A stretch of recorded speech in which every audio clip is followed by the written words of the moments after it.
going to be great. I have over here a pot of water that I've brought to a boil, and I have a pan, a nonstick skillet that I'm browning 2 pounds of very lean ground beef. I'm using 90-10 because that's all my store had. I have 1 onion that I'm actually going to chop in my food processor because I don't want big chunks of onion, but I want the flavor of the onion. So this is a great way to sneak veggies in your food, and somebody who's not an onion lover won't know that it's in there because we're going to pulse it very, very fine. This is just a mini food chopper. There we go. I love this thing. It's a KitchenAid brand. I get asked all the time about the brands of things that I cook with. I love KitchenAid appliances. I just do. I've used them for years. I have a food processor at home that I got as a gift when Mike and I got married 26 years ago. Still going strong. So they really do last. Now, I'm just going to add the pureed onion straight into my pan. Let me get up. This will be a little better. Okay, we're just going to saute this with the beef. Now, because I'm using very, very lean ground beef, I probably won't need to drain mine. Let me stir that up, see if we need any more onion. I'm not sure that we will. You don't want to do too much. Yeah, I think I will. I think I'll just go ahead. What am I going to do with 1/4 of an onion? So, my little mini food chopper, though, does come in very handy for different things. If you don't have one of these, you could absolutely just pulse it very, very fine. That would work too. Either way. Oh, come on, you. All righty. Let's just go ahead and put the rest of the onion in there. I love shepherd's pie. I've been making this dish for years and years.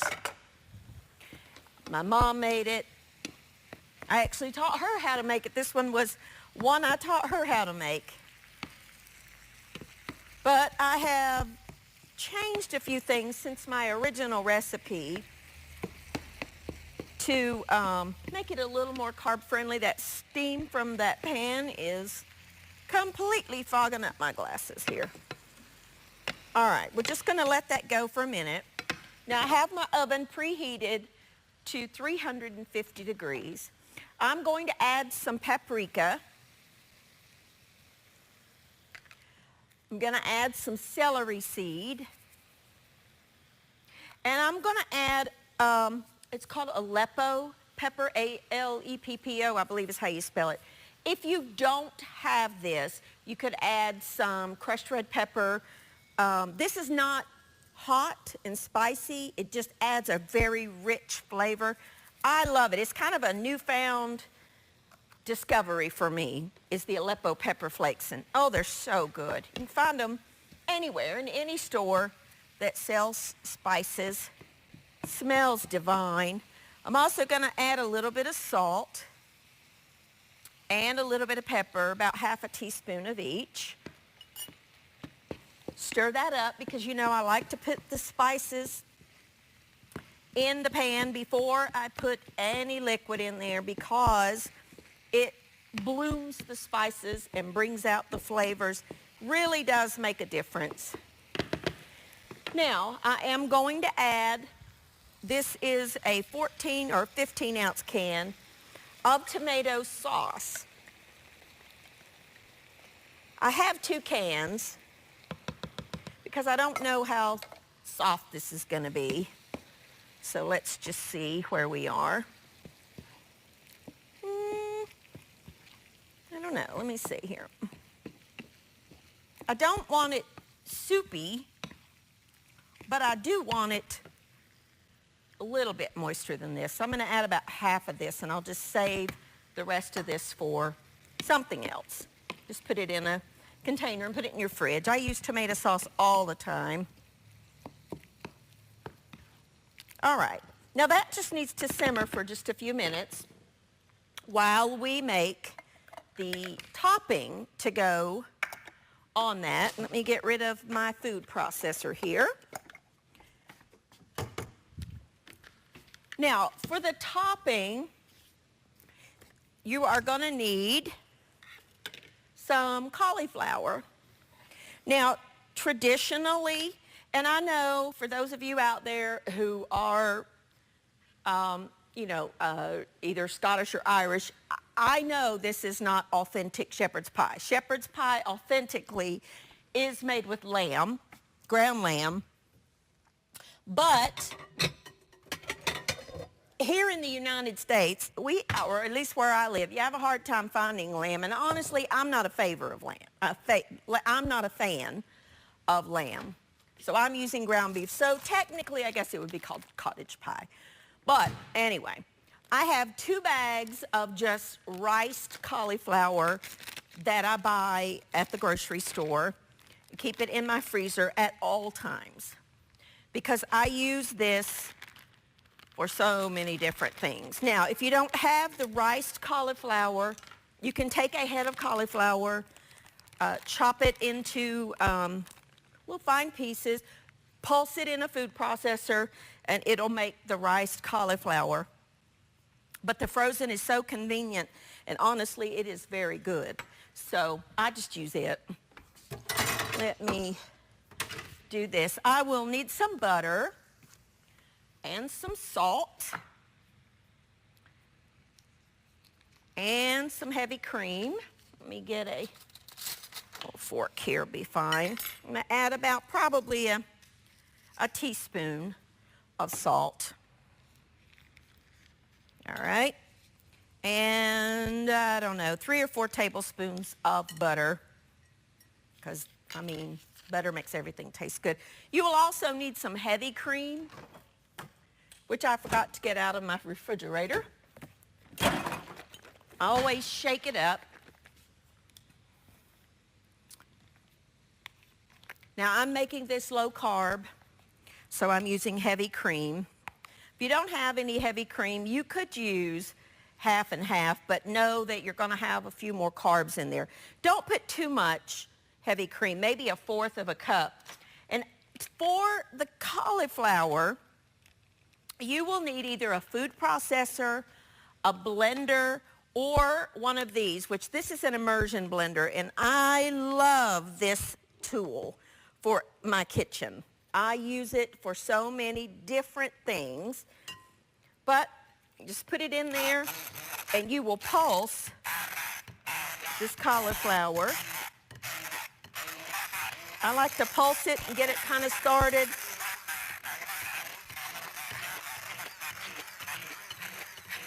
And then just take your immersion blender and keep going until your cauliflower is smooth. I'm going to take a quick break. I'm just going to keep pulsing this up. And when I come back, I'll show you how to finish up the shepherd's pie, and we will get started on dessert. I'll be back in just a minute.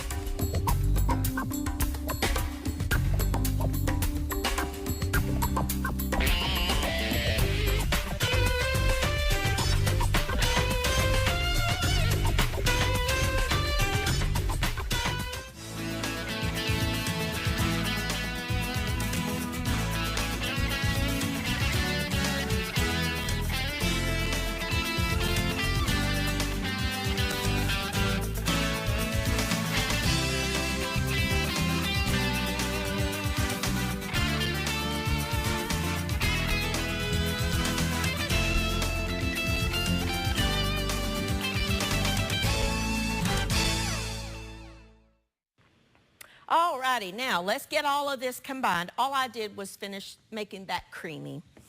We're going to take our base, which is our ground beef, and we're going to pour that into our casserole dish. Kind of smooth that out. Oh, that looks so good.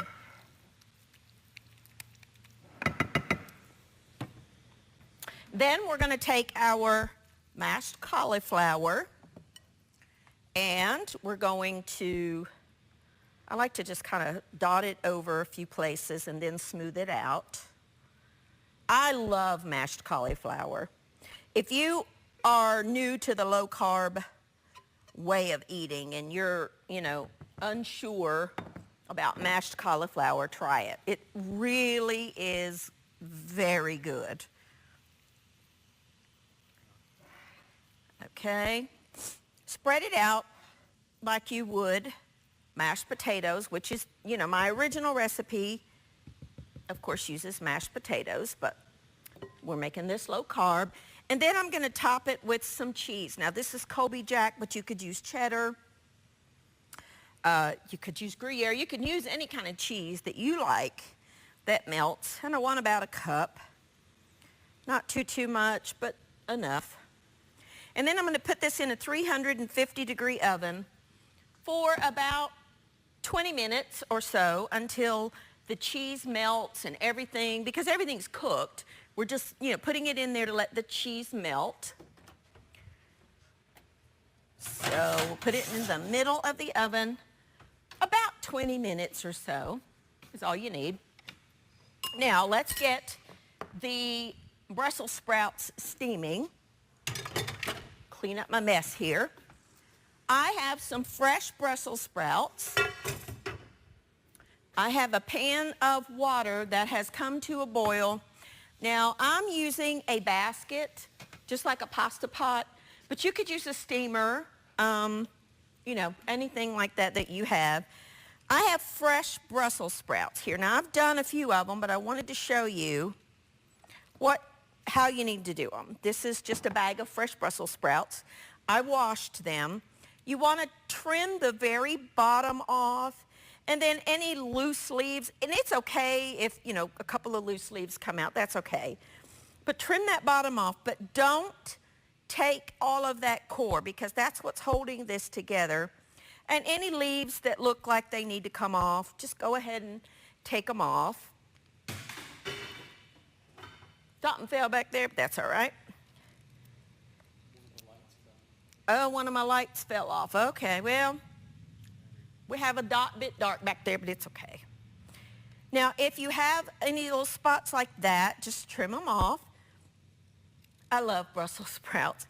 If you have only had Brussels sprouts boiled to death, you haven't had Brussels sprouts, because those are nasty. But Brussels sprouts steamed, and then we're going to saute them, are delicious. And roasted, oh my goodness. They are so good roasted. These are small Brussels sprouts, which is what I actually prefer. If you only have really, really big ones, then you might want to cut them in half. We're going to steam these with just water, nothing else, for about 5 minutes or so. I don't want them too soft, because we're going to saute them also. So we're just going to let those go for about 5 minutes. So somebody will set me a timer for 5 minutes, and then I'll show you how we're going to finish those. Clean up my stove here. All righty. Now, we're going to make a berry crisp, which is delicious. And you can have berries if you're eating a low-carb, keto, diabetic, however you want to word it.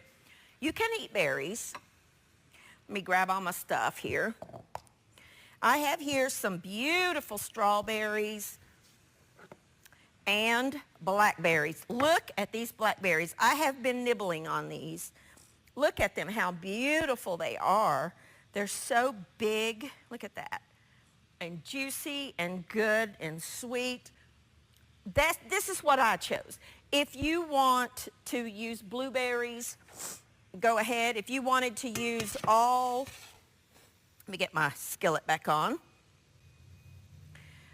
If you wanted to use all of one fruit, you can. If you wanted to use a mixture of strawberries, raspberries, blackberries, and blueberries, whatever you want. But you want a couple of cups or so of the fruit. So good.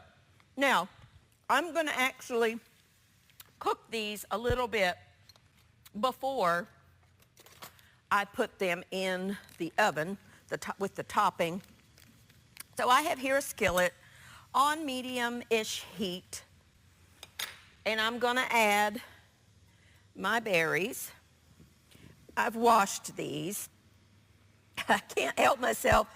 I'm going to leave a couple of these out because I'm eating them. Look at the size of this blackberry. That thing is huge. Look at that in my hand. It's so big, but these are so good. The blackberries lately have just been, look at that, as opposed to a, well, that one's big too. This is probably a normal size blackberry. Look at the difference in that size. But they're so good. The blackberries lately have just been delicious. I'm also going to add some strawberries because I love strawberries. All right, oh, one left. Put him in there. We are going to add some liquid stevia to this. Not much, what the equivalent of maybe 10 drops, because honestly, it doesn't need that much. Let me get a little thing here. I'm not cooking these down like if I was going to be making jam. I just want to soften them a little bit. I am going to add a pinch of salt, just to bring out the sweetness, literally less than 1/8 of a teaspoon. Just look at that beautiful, beautiful texture there, or colors. All right, now, we're going to make the topping for our crisp. Excuse me. Oh, goodness. I have a food processor here. Again, this is a KitchenAid because that's what I like. And we're going to make the topping for our crisp. You will need the chopper blade. You know, your food your food processors come with different blades. This is just the chopping blade. We're going to add to this some almonds and pecans. If you have walnuts, you could use that. I mean, you really can just mix it up however you want. We're going to pulse these. We're not going to make butter out of this. We're just going to pulse it a few times just to chop them up even finer. All right. That's good. Let's check our berries here. I don't want these to do anything but soften. And oh, I wish you could smell this. It smells so, so good. All right, I'm going to just stir these for a minute. Not going to do anything over there. And when we come back, I'm going to show you how to finish this off and finish off our Brussels sprouts, and our shepherd's pie will be done. I'll be back in just a minute.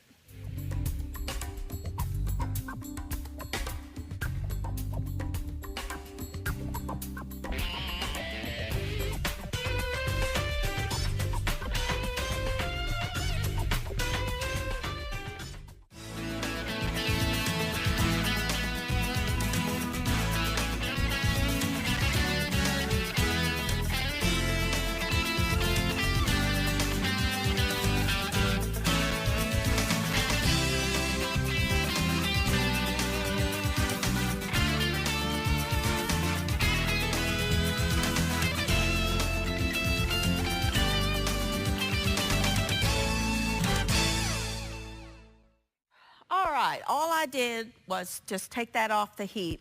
Our berries are done, so let's put them in the bottom of our baking dish. Now, I want you to see they're not mushy. They're just softened a little bit, which is exactly what you want. You do not want these cooked down to a pulp. That's not at all what we want. Be sure you get all those juices out of there. That's part of the deliciousness of it all. Look at that, how pretty that looks. Let's get this over here. Things get full. Now, back to our nuts. We're going to add a little bit of butter. I'm going to cut this in half. Well, I may just cut it a couple tablespoons. We're making a topping is what we're doing. We're also going to add a little bit of cinnamon and a little bit of just a granulated, no sugar, sweet replacement. Erythritol, Splenda, something like that, a sugar replacement.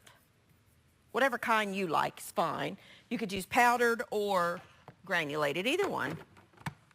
You will need your broiler on. We're just going to pulse that together just to kind of make a good crisp topping. Not too much. That's perfect. All right. We will take our topping. Let me get rid of this.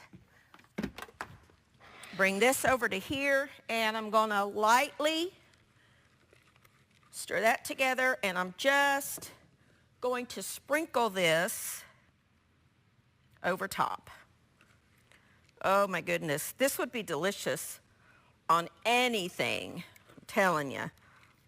You know how in traditional berry crisps they use oats? Well, the nuts kind of mimic that texture because oats are not low carb. All right, doesn't that look delicious? Oh my goodness, I just want to eat that right now. And I'm going to in a few minutes. All right, so let's get our berry crisp under the broiler for literally about 3 minutes, 4 minutes, 4 minutes or so. Somebody set me a timer. And we'll put this in the under the broiler for about 4 minutes. All right. Check on our shepherd's pie. That's looking great. Now, let's get our meal finished. Remember those Brussels sprouts that we steamed? We're going to put a large skillet over medium heat, or medium-high heat, excuse me. Add a touch of olive oil. Could add a little butter, and I've got just a little knob left. I think I'll just go ahead and use it. You don't have to use the butter if you don't want to, but, I mean, it's butter. Tastes great. Adds flavor. And we're going to saute some red pepper flakes, salt and pepper, and garlic. Just a couple of cloves of garlic minced. This is just the pre-minced stuff. Not for long, just for about 30 seconds, if that. Oh, just to get that garlic going. Bring out the flavors of those red pepper flakes. Then we're going to add our steamed Brussels sprouts to that. And we're going to saute them for just a minute. I like to kind of let them go one layer. And then we're going to add in some fresh lemon juice. We'll let that go for just a second here. Now, these Brussels sprouts, what I want you to understand is these are not mushy. Let me get a little knife here, if I can find a little paring knife. Excuse me, because I want you to see that there's still some resistance there. They're not mushy. There's still a little bit of resistance. I'm gonna eat one. I don't like my Brussels sprouts mushy. If you want them, I'm eating one. If you wanted them a little bit softer, let them steam for just a couple minutes more. That's it. And then take your fresh lemon juice and squeeze over it. Adds that brightness and acidity that's out of this world. Turn the heat off, and they're done. Let's get rid of our peels there. Get them off that heat. You don't want that garlic to burn. And there is the most delicious, easy Brussels sprouts. Now, you see come in here. Let me show you how we've got some that have the little bit of caramelized edges. That's what you want. Oh, I cannot wait to dive into those. Yum, yum, yum.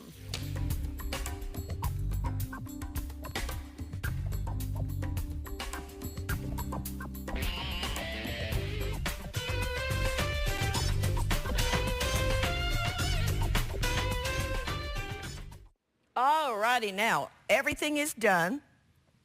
Here are our delicious Brussels sprouts. They are so good. I cannot wait for you to try these. I'm going to actually sprinkle it with just a touch of a salt, finishing salt, and a little bit of pepper because I really like pepper, as you know by now. Love it. Oh, so good. Then our wonderful shepherd's pie that we made with ground beef, Aleppo pepper flakes, and you find that in the spice aisle. If you can't find that, you can use any kind of a chili flake or chili powder, something along those lines. Aleppo peppers are not hot. They just add a wonderful, almost a smoky, rich flavor. You could also use smoked paprika in here if you wanted a little smokier. But we used Aleppo pepper flakes, celery seed, and paprika, salt and pepper, and a grated up onion in our base with some tomato sauce.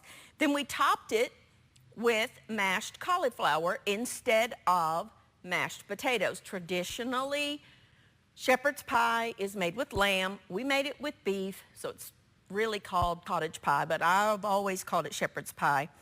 It's topped with mashed potatoes, but we're eating low carb, so we used mashed cauliflower, just using frozen riced cauliflower, which if you are eating low carb, should be a staple in your freezer. You can get them at any grocery store. I buy mine at Sam's in a big bag that's got like 4 or 5 little serving bags of cauliflower.